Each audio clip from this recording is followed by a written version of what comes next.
Christmas in Camelot, Chapter 4. Who will go? I have come to see Arthur the King, the Christmas knight said. His deep voice echoed from inside his helmet. His red armor gleamed in the firelight. King Arthur stood up. He stared fiercely at the knight, but he spoke in a calm, steady voice. I am Arthur the King, he said. Who are you? The knight did not answer Arthur's question. So you are the legendary King Arthur of Camelot, he said in a mocking voice, and these must be the famous knights of the Round Table. Yes, said King Arthur, and again I ask, who are you? The Christmas knight still did not answer Arthur's question. The spell of the dark wizard has robbed Camelot of its joy, said the Christmas knight. Has it robbed you and your men of your courage as well? You dare to question our courage, King Arthur said in a low, angry voice. Camelot is dying, the Christmas knight boomed. Why has no one journeyed to the other world to recapture its joy?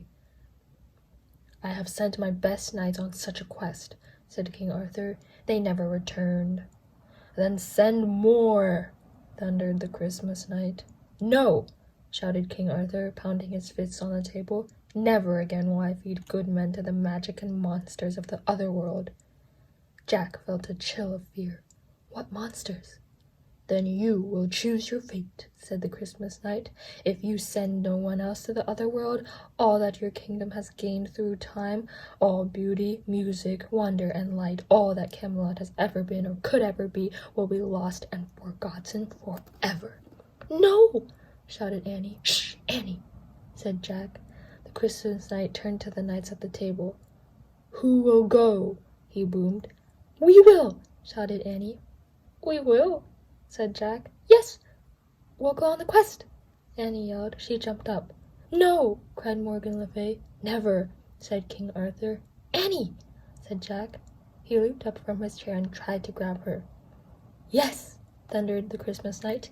He pointed his red-gloved hand at Annie and Jack. The youngest of all, these two, they will go. You are mocking us, King Arthur shouted. They will go, boomed the knight. His voice echoed throughout the hall. Oh no, thought Jack. Yes, said Annie. She pulled Jack towards the Christmas knight. King Arthur turned to his men. Stop them! Several knights started to rush towards Jack and Annie. The Christmas knight raised his gloved hand high in the air. In an instant, the room felt deathly quiet. Everyone around the table was as still as a statue. King Arthur looked like the statue of a furious king. Queen Guinevere looked like the statue of a worried queen. The knights of the Round Table looked like statues of fierce knights. And Morgan Le Fay looked like the statue of a caring friend. Her mouth was open, as if she were calling out to Jack and Annie, but no sound came from her lips. No sound at all. Chapter 5. Rhyme of the Christmas Night. Morgan? Said Annie. Annie ran to the table. She touched Morgan's cheek, then quickly pulled back her hand. She's cold. She's as cold as ice, said Morgan. Tears filled her eyes. Annie turned to the Christmas Night in a fury.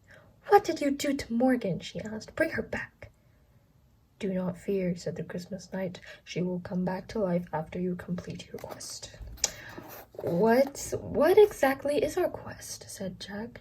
You must journey to the other world, said the Christmas Knight. There you will find a cauldron. The cauldron is filled with the water of memory and imagination. You must bring a cup of the water back to Camelot. If you fail, Camelot will never come back to life. Never. How will we do all that? Asked Annie, wiping her eyes. Remember these 3 rhymes, said the Christmas Knight. Wait, let me write them down, said Jack. His hand trembled as he pulled out his notebook and pencil.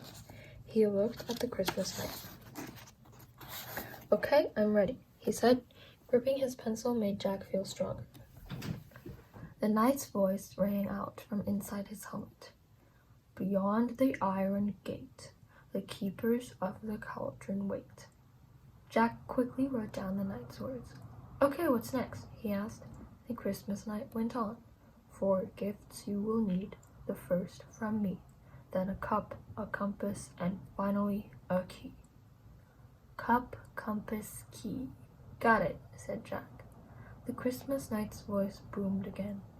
If you survive to complete your quest, the secret door lies to the west. Jack copied down the last rhyme, then looked up at the knight. Anything else? He asked. Without a word, the knight pulled off his red cloak. He dropped it to the floor. It fell silently into a heap at Jack and Annie's feet. The Christmas knight snapped his horse's red reins, then galloped out of the great hall.